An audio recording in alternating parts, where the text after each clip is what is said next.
Estás a escoitar Ágora, un espazo onde chegarte os contidos do Consello da Cultura Galega en formato podcast.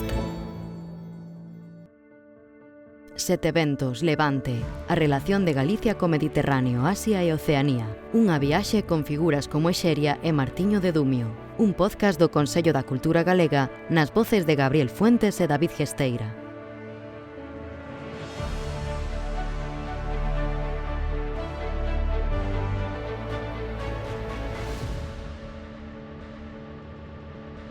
Dende este lugar, donas miñas e luz da miña vida, mentres escribía isto a vosa caridade, xa tiña o propósito de ir no nome de Cristo, o noso Deus, a Efeso en Asia, para orar no sepulcro do santo e benaventurado apóstolo Xoán.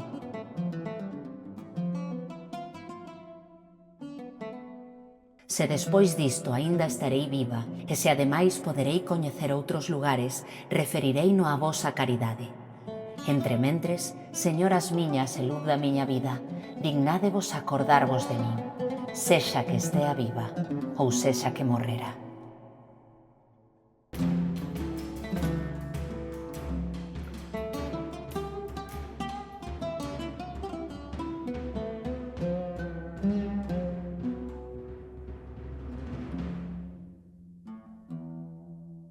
Iniciamos hoxe unha viaxe cara ao sueste. Seguiremos as correntes do Mediterráneo para descubrir os fíos que unen Galicia co Oriente. Ideas, persoas, libros e historias que nos conectan co mundo cando éramos, aos ollos de moitos, o extremo occidental dos confíns coñecidos.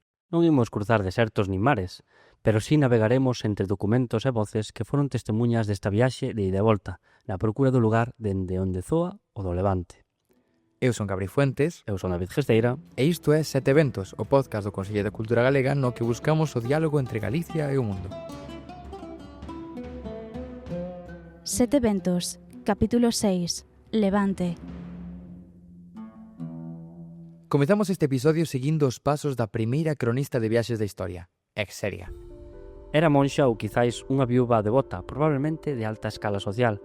O que escoitamos no arranque é unha recreación baseada nunha carta de Exeria ás súas compañeiras aquí en Galicia, mentras ela está embarcada nunha das viaxes longas e ambiciosas movida pola fe e o seu desexo de saber.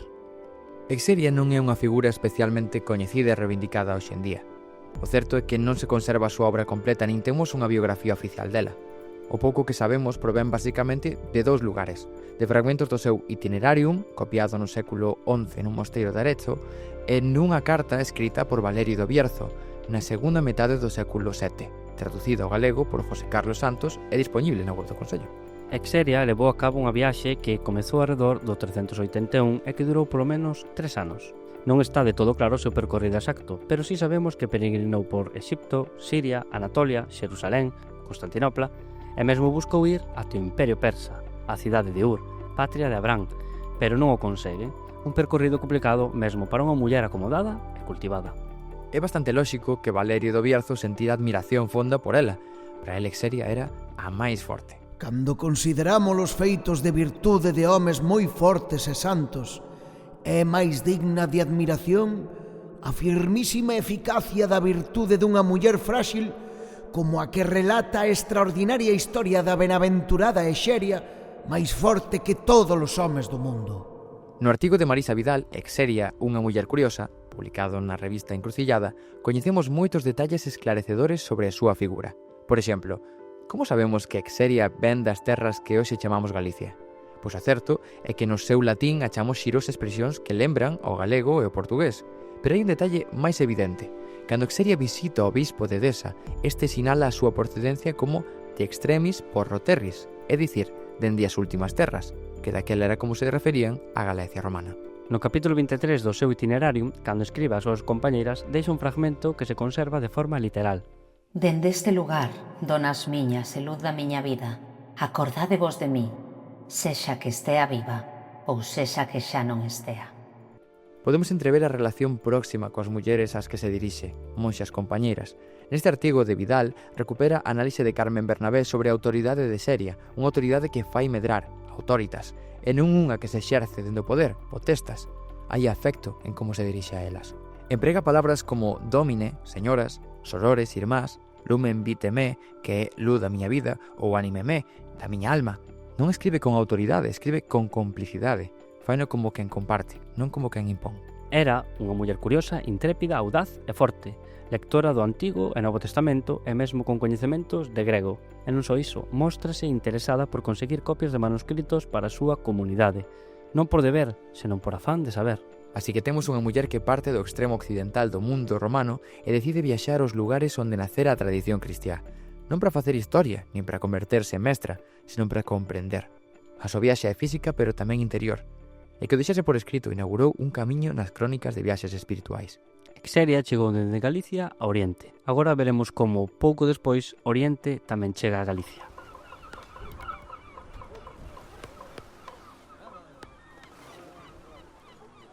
Damos un salto no tempo. Poñamos 3 séculos. Estamos no Reino Suevo e os barcos achéganse á costa con reliquias vidas de outras partes do mundo. Un vector interesante para comprender a magnitude do Reino Suevo é precisamente o comercio, un comercio que traspasa as fronteiras dos reinos próximos e que conecta a Galicia con outras partes do mundo. Hoxe queremos destacar o fluxo comercial co Mediterráneo, polo vento que nos ocupa, e para iso temos con nós a José Carlos Sánchez Pardo, experto no tema. José Carlos, primeiro de todo, como sabemos que houbo comercio nestes séculos, no 6 e 7 con Oriente? Para min, unha das revolucións e dos aportes máis importantes dos últimos 50 anos, diría, na arqueoloxía galega e tamén realmente de Europa. É o descubrimento en Vigo, nas excavacións de Rosalía de Castro, en torno ao Areal, etc., unha enorme cantidade de materiais importados que veñen de Oriente e tamén do norte de África. E que tipo de materiais? Eses materiais, por unha parte, son ánforas que son os contedores, onde viña o realmente a mercadoría, non? As ánforas non eran por o valor en sí mesmo, que seguramente pois traían aceite, traían viños palestinos que eran moi preciados, pero despois temos tamén cerámicas finas, baixela de mesa fina, como as sigilatas focenses, que fabricanse nesa zona de Palestina, outros tipos de sigilatas, tamén algunhas norteafricanas, que son, bueno, pois estas baixelas de mesa, tamén tiñan lucernas para encender lumes, moitas xa con símbolos cristiáns. Nas últimas décadas, grazas á arqueoloxía, podemos saber que o porto da zona do actual Vigo era moi importante naquela época. Estamos a falar de todo ese comercio que chegou e que temos ben constatado en Vigo cunhas cantidades, como dicía antes, moi superiores ás que aparecen noutros portos. Prácticamente equiparable, tal como estudiou Adolfo Fernández, ao que aparece en Marsella e en Roma. Prácticamente, o sea, teníamos estes 3 grandes portos e o seguinte sería Vigo. E por que comerciaban co Reino Suevo? Seguramente os metais. Creo que temos que poda justificar unha viaxe en termos meramente económicos desde Palestina ata aquí que non se poda topar antes. Son viaxes directas, 2 meses en barco, non é un rebote, viñan especificamente aquí. Pois probablemente o estaño. Eu creo que o estaño é ese metal que somente temos aquí, que pode justificar unha viaxe tan longa. Un vestixo daquela chegada de ideas cunha marcada impronta religiosa son as parroquias. E algúns autores falan de que efectivamente hai unha organización, unha influencia bizantina ou mediterránea nesta forma de organizarse, tan temperá e tan ben estructurada como aparece no Parroquial Subo para aquí, para Galicia. Con estos comercios, con estes contactos, chega tamén esta forma de organizar eclesiásticamente, que quere dicir políticamente neste período, a Igrexa de poder político. Non é simplemente que estamos a falar de parroquia, estamos a falar de organización política. Chega a través probablemente destes contactos. O sea, estamos a falar de unha época na que se consolida unha organización que ademais vai perdurar moito tempo. A religión e política e desa afinidade religiosa entre os suevos e Bizancio derivaba quizáis unha alianza xeoestratégica, non? O apoio de Bizancio pode ser unha alianza política para facer unha pinza, non? Porque Bizancio, lembremos, está intentando con Justiniano coller unha parte a Hispania, non? Onde está Cartago, a reconquista desa parte, e tiña aí unha parte do seu exército, do seu territorio, e unha forma de facer pinza co reino suevo entre a España bizantina e os suevos, pois facerlle aí un pouco unha presión política tamén aos visigodos. Que ensinanza podemos tirar deste período? Que moitas veces é a nosa percepción e identidade, Galicia como fin do mundo. Sí, é verdade, temos moitas cosas do Atlántico, da nosa esencia, pero non estamos en absoluto illados, e podemos ser perfectamente, fomos en distintas ocasións, este é un período, un lugar no que a xente está na primeira liña dos eventos políticos, e na primeira liña dos contactos internacionais. Eu creo que é algo que ben recordar para eliminar moitas veces ese complexo, ¿no? de illamento e de que haimos por detrás, non moitas veces. Pero esa sintonía religiosa entre suevos e bizantinos tiña unha razón, ou máis ben, un notable culpable. Para non abusar eu coa miña fala da licenza dunha pía invitación, nin opoñerme ao voso desexo co meu silencio, presenteivos este libriño pulido da ostentación de sofismas, pero elaborado coa chaira da sinxeleza pura, co fin de ser recitado a uns oídos ben capaces mercé á súa fe. Non o escribín para a vosa instrucción en especial, pois xa posuídes a sagacidade dunha sabedoría natural, senón de xeito xeral, para os que contigo colaboran no teu ministerio. A eles convenlles lelo, entendelo e interiorizalo. Isto que estamos a escoitar é un fragmento dun breve tratado moral escrito por Martiño de Dumio a petición do rei suevo Miro. Pero, quen era Martiño de Dumio, David?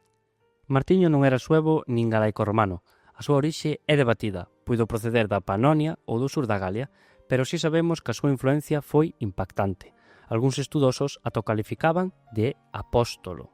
Martiño de Dumio entra en contacto coa corte sueva e, como recollen os estudosos, fai da Galicia o seu lugar no mundo.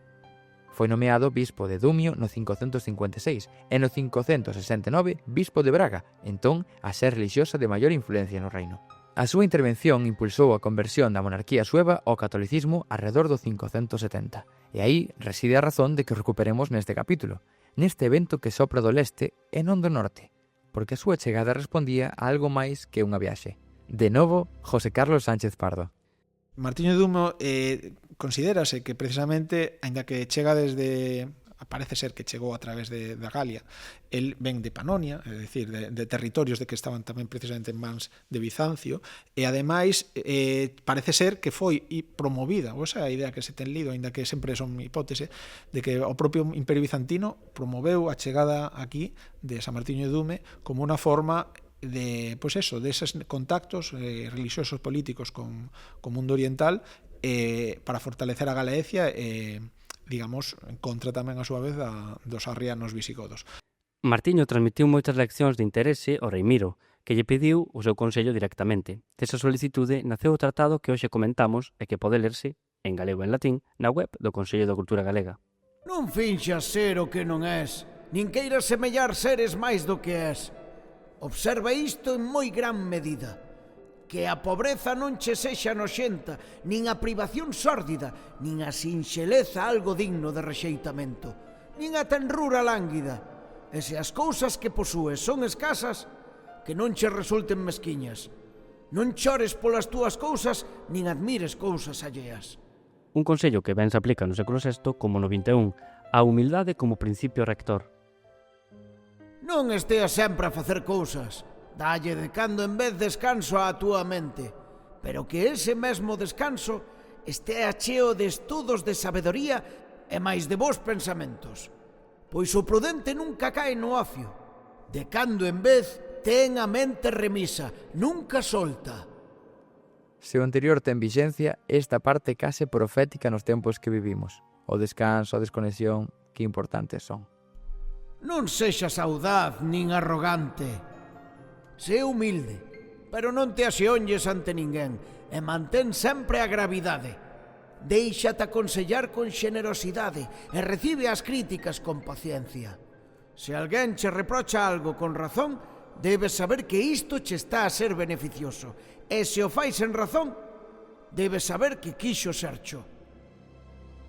Martiño deixa claro que para el o bo monarca é aquel que escoita atentamente, que valora e aprende. Poide que con este tratado dirixido a un rei, Martiño lembre algún ouvinte a Maquiavelo. Iso sí, un Maquiavelo honesto e de bo fondo, porque mentres Maquiavelo ensinaba como conquistalo e conservalo o poder, Martiño instruía a través de valores morais como merecelo e exercelo continuo. Se Xeria levou Galicia cara a oriente buscando coñecemento, Martiño fixo o camiño inverso. Trouxe a Galicia unha maneira distinta de pensar, gobernar e mesmo de ser. E cunha visión que, en algúns aspectos, segue resultando sorprendentemente actual.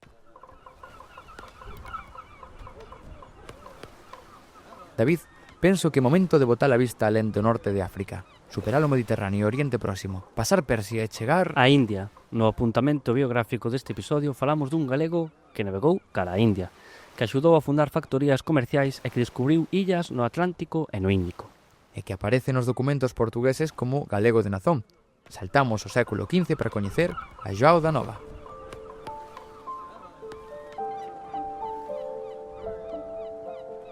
Joao nace arredor do 1450 en Maceda, Ourense, na casa nobre dos Novoa. Aquí chamábanlle Juan de Novoa, pero en Portugal é Joao o Galego. Aló din del, segundo as fontes documentais, galego de nazón. Marcha arredor de 1480 fuxindo das tensións da nobreza galega cos reis católicos e chega a un Portugal que se está convertendo nun país vanguarda mundial de navegación, un momento decisivo e un lugar clave, Lisboa. Alí ascende rápido, tanto que entre 1496 e 1501 ocupa o cargo de alcaide de Lisboa, é dicir, gobernador militar e administrativamente responsable da cidade, un posto reservado só a alta confianza da coroa. Portugal guíase por unha estrategia comercial clara, trazar rutas alternativas cara ao Índico fronte aos venecianos e o Imperio Otomán, e Joao Galego eríxese como unha peza clave nesta misión. En 1501 recibe o comando da terceira expedición á India. 4 naves, uns 350 homes, o obxectivo, consolidar rutas e contactos comerciais cos portos malabares aos que se atopaban no lado oeste da India.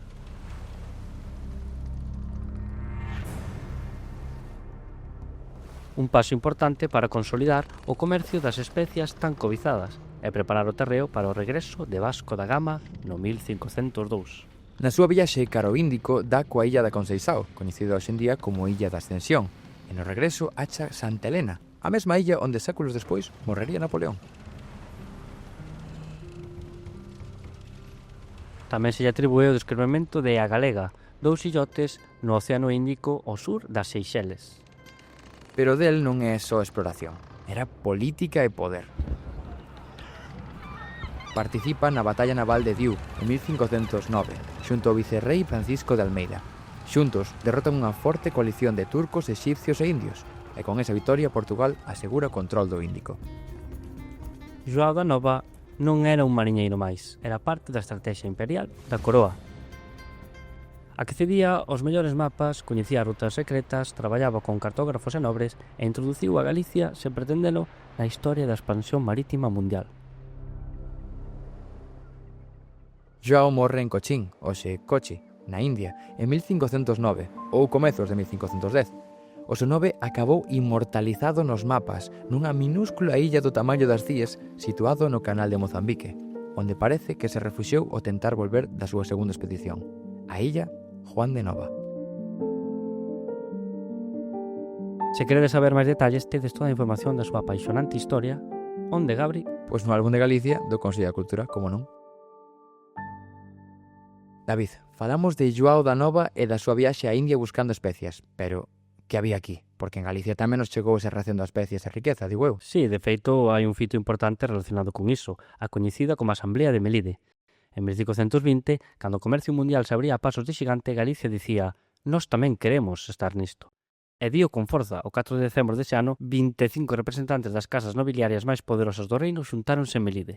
Querían dúas cousas fundamentais: recuperar o voto nas cortes, que levábamos perdidos un século, e participar nas novas rutas comerciais abertas cara ás Indias. Demandaban entón máis autogoberno, se lle podía chamar así, non? Exacto, e con razón. Como falamos con Sánchez Pardo, xa dende a época sueva Galicia tiña unha posición xeográfica privilexiada. O porto da Coruña era parada habitual das rutas que unían o Cantábrico, o Atlántico Setentrional e mesmo o Mediterráneo. Os poderosos galegos sabíano e reclamaban poder aproveitar esa vantaxe. Todo soa lóxico, pero por que xuntarse en Melide? Porque quedaban na metade do reino de Galicia. E, ademais, estaba ben conectada polo Camiño de Santiago. Melide era o punto de encontro ideal para unha reunión delicada. Iso sí, o que pedían non era pouca cousa. Xa imagino. Que pedían, máis concretamente? Pedían 3 grandes cambios. Volver a ter voz e voto en Cortes, que exercía a cidade de Zamora por nós. Normal que estivesen anusados. Crear unha casa de especiaría na Coruña para entrar no comercio do Novo Mundo, tal como retratamos antes falando de Joao Nova. e establecer unha capitanía xeral en Galicia para organizar as defensas da costa. E todo isto a cambio de... porque entendo que se xirlle a coroa española sen máis non resultaría moi efectivo. Dende a morte de Isabel a Católica en 1504, o reino vivía nunha profunda inestabilidade. Carlos I, proclamado o rei en Bruselas en 1517 e logo embarcado desde a Coruña rumbo ao Imperio, deixaba tras de sí un clima de incerteza. Nese momento instalou en Castela a revolta das comunidades, unha protesta política que axiña derivou en movementos contra os señores feudais. Os nobres galegos, temerosos de que ese conflito se espallase aquí, e lembrando a revolta irmandiña, optaron por apoiar con firmeza o rei para garantir a orde e a cambio reclamaron aqueles dereitos que lles negaban dende había tempo. E que respondeu o rei? Desde Worms, en 1521, Carlos I agradeceu o apoio, concedeu a capitanía xeral e autorizou a creación da Casa da Especiaría, pero evitou resolver o tema do voto. Dixo algo así como: agardado un pouco, que isto hai que miralo con calma. E así quedar. Entón a Casa da Especiaría si chegou a existir. Chegou, sí, e converteu a Coruña durante uns anos nun dos centros da economía global. Organizaron 5 expedicións sen enormes éxitos. De feito, en 1524, partiría dende a Coruña a expedición desastrosa en que morrería Juan Sebastián Elcano e a maioría da súa tripulación. E que pasou coa casa? Pechou en 1529. As rutas eran demasiado longas, os riscos enormes, pero máis importante, durante uns anos Galicia estivo no mapa global. A Coruña converteuse nunha plataforma internacional como un porto de partida para viaxar ao mundo, igual que fixeran antes desde Lisboa. E todo isto empezou en Melide, a vila na metade do reino. Galicia saltou a política para pedir un lugar nese mundo que mudaba, e aínda que non gañamos todo o que queríamos, ese xesto de unión entre a nobreza pedindo autogoberno e demandando a súa voz propia quedou para sempre. Toda a información relativa á Asamblea, o contexto histórico, a Casa de Especiaría e as expedicións dende a Coruña tamén poden atoparse no especial 500 anos da Asamblea de Melide. Falábamos antes desa ambición de Galicia por estar presente nas grandes rutas comerciais e na expansión cara ao mundo. Pois imos seguir o ronsel dunha das casas presentes naquela asamblea, a dos Lemos. Que che parece se avanzamos medio século para coñecer o 7º conde de Lemos? Pedro Fernández de Castro foi, sobre todo, o maior mecenas cultural galego da historia. É un dos máis importantes da literatura hispánica. A documentación aclara que foi a fortuna a que fixo que na procura de secretario dese cun tal Lope de Vega. Lope sempre estivo moi agradecido polo trato do conde e foi el mesmo quen lle presentaría un prometedor escritor necesitado de protección sólida, un tal Miguel de Cervantes. E daquela relación saiu algo para a posteridade. Cervantes dedicoulle a segunda parte do Quixote, as novelas exemplares, as comedias entremeses e o Persiles. Chamouno verdadeiro señor de benfeitor, e Quevedo definiuno como a honra da nosa idade. Dixo todo. O conde de Lemos era respetado e admirado polos grandes do século de ouro das letras españolas. Pero non falamos del só pola cultura, tamén polo seu peso político. Foi presidente do Consello de Indias, virrei de Nápoles e presidente do Consello de Italia. Este último considerado, segundo o conde de Gondomar, o cargo maior e máis útil que daba o rei en Europa. E non só ocupou estes postos, deixou feitos concretos. Sí, entre eles a conquista de Terrenate das Illas Molucas, a promulgación da Real Cédula de 16 de maio de 1609 en favor da liberdade dos indios e a obtención de excepcións pro dereito de asilo ante a Santa Sede, o que lle permitiu limpar os territorios de vagabundos e mendigos. Pero cos anos, a presión na súa contra medrou e a súa trayectoria política sufriu un xiro. Foi o duque de Uceda quen presionou a un feble Felipe III, ata que se lle retiraron os nomeamentos ao duque de Lerma e ao conde de Lemos.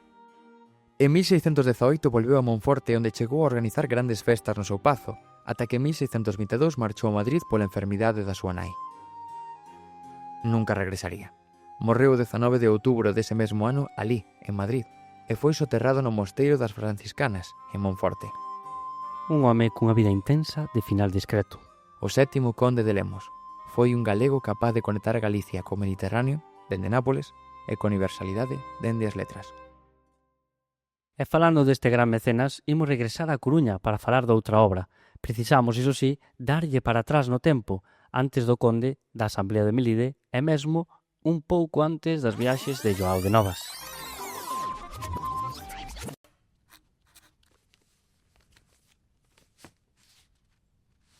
A Coruña, ano 1476. Nun obradoiro silencioso, un escriba inclínase sobre a súa obra. Xa está. Xa está. A pluma detense. Xa está. Respira. Por fin. Chámase Mosés Ibn Zabara. Acaba de escribir a última liña dun manuscrito hebreo da Biblia. Son 461 follas, copiadas con cuidado en letra cadrada sefardí, en tinta marrón. Cada palabra unha responsabilidade. É unha Biblia, pero non unha Biblia calquera. O libro foi rematado aquí, na Coruña, o 24 de xullo de 1476. Hoxe coñécese como a Biblia Kennicott. E para afondar máis no significado desta Biblia e falar na presenza dos xudeus en Galicia, temos con nós a experta María Gloria de Antonio Rubio. María Gloria, explíquenos que significa a Biblia Kennicott. Es uno de los pocos restos materiales que confirman realmente la presencia en Coruña. Los judíos en Galicia hay muy poca presencia documental y solamente pruebas materiales, tenemos muy poquitas, solamente unas lápidas y la Biblia Kennicott. Dende cando sabemos que viviron os xudeus en Galicia? Los primeros datos que hay en Galicia son del siglo XIII, en Allariz, donde a los judíos se les ordena, las autoridades municipales ordenan que se vayan a vivir a la xudería, o sea que realmente no hay ninguna duda de que era una zona específicamente para ellos y que por lo tanto ya existían allí, en esa población. E como chegaron? No sé en qué momento, qué fenómeno desencadenó la llegada de los judíos a Galicia. Posiblemente fueran comerciantes. Se sabe que en el siglo XIV hay un don David de La Coruña que con su barco exporta pescado al Mediterráneo. Pero entonces, ¿qué tipo de relaciones había? Pues no lo puedo decir porque es que no se sabe, no está documentado. Es muy poca documentación sobre los judíos.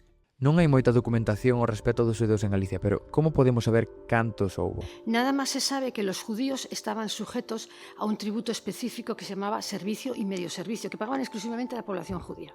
Se reparten en función de 45 maravedíes por familia o varón mayor de edad, que era a partir de los 25 años.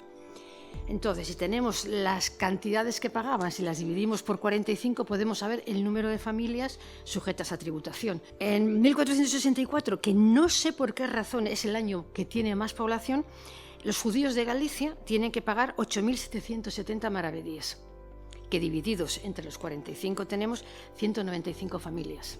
En toda Galicia. Sufriron a conflictividade social cos cristianos? Aparentemente no hay el gran conflicto contra los judíos. Sin embargo, sí hay luchas entre ellos, es decir, la sociedad judía no era una sociedad perfecta, no era una sociedad de cuáquera, que todos construyendo su granero juntos, no, era una sociedad con sus más, sus menos y sus conflictos, igual que los cristianos. Había judíos que tuvieron problemas con cristianos, es decir, hay un Mosé que es acusado de dormir con una cristiana.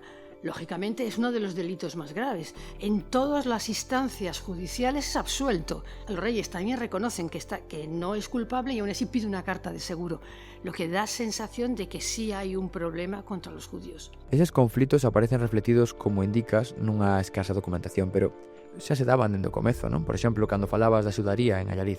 Había persecuciones, evidentemente. En Allariz se reúnen las autoridades, todas, civiles y religiosas, y los condenan a vivirse a la judería. ¿Cuál es la razón? Las interferencias de los cristianos, de los judíos en las procesiones cristianas y de los cristianos que los iban a molestar cuando estaban en la sinagoga. O sea que era un ambiente, digamos, de problemas religiosos. Por otro lado, salvo esos documentos así muy específicos, tampoco se detectan grandes problemas. Por lo tanto, yo creo que serían problemas individuales, quizás, ¿no?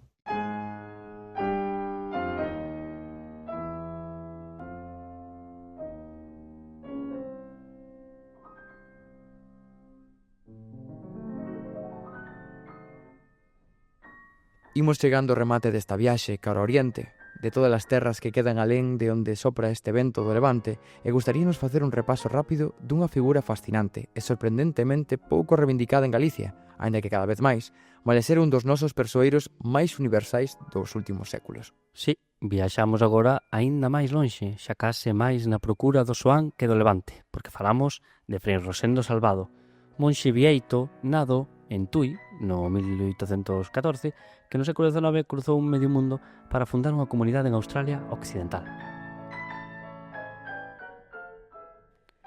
Pero non foi só un misioneiro. Na obra Rosendo Salvado e o mundo aborixe de Australia, editado por Ramón Baiz e Tiffany Shellam, ou na exposición comisariada por Francisco Díaz Fierros Viqueira sobre a figura do vieito, ambas consultables en liña, destacan que Salvado sobresaiu pola defensa e promoción das poboacións aborixes nun contexto social extremadamente complexo. Iso, naquela época colonial, era algo insólito. Viviu con eles, coñeceu de primeira man a súa realidade, e desde a misión de Nova Nursia, que el fundou en 1845, traballou para ofrecerlles educación, asistencia e dignidade. A abadía acabou converténdose nun asentamento monástico moi activo. E hoxe en Australia ese legado segue vivo. Existe o Camiño Salvado, que recrea a ruta histórica ata Nova Nursia, e mesmo hai unha estatua en Perth dedicada á súa memoria. Pero hai máis. Salvado tamén foi compositor. A súa formación musical empezara en Galicia, continuou en Asturias e Italia, e en Australia fundou unha pequena orquestra na misión. Entre as súas obras consérvase, por exemplo, a Polca dos Tosquiadores, escrita para acompañar o labor de rapar as ovellas na misión. Tamén compuxo misas, unha salve e varias pezas para piano. En 1852 publicou Memorias históricas sobre la Australia, un texto que chegou a ser traducido a varios idiomas, demostrando que a súa visión do país e dos povos orixinarios ia máis alá da simple misión relixiosa. Finalmente foi nomeado bispo de Porto Vitoria, sen renunciar á súa condición de abade de Nova Nursia. Morreu en Roma no 1900. Rosendo Salvado foi un pioneiro da defensa cultural e humana, un músico extraordinario e un galego que levou o noso nome ata outro extremo do planeta, aínda que durante anos se lle deostou por atribuirse a importación de eucalipto a Galicia. Un home de mundo e de fe que se sacrificou polos máis débiles alén do océano. E que deixou grabado o seu nome na historia da outra punta do mundo, unindo Galicia e Australia a través da súa figura. Ao igual que Exeria, Martiño de Dumio, Joao Galego, os xudeus galegos ou o Conde de Lemos, lembrándonos algo que levamos repetindo todo o episodio. Que Galicia, cando mira cara ao mundo, sempre, de algún xeito, acaba encontrándose a si mesma.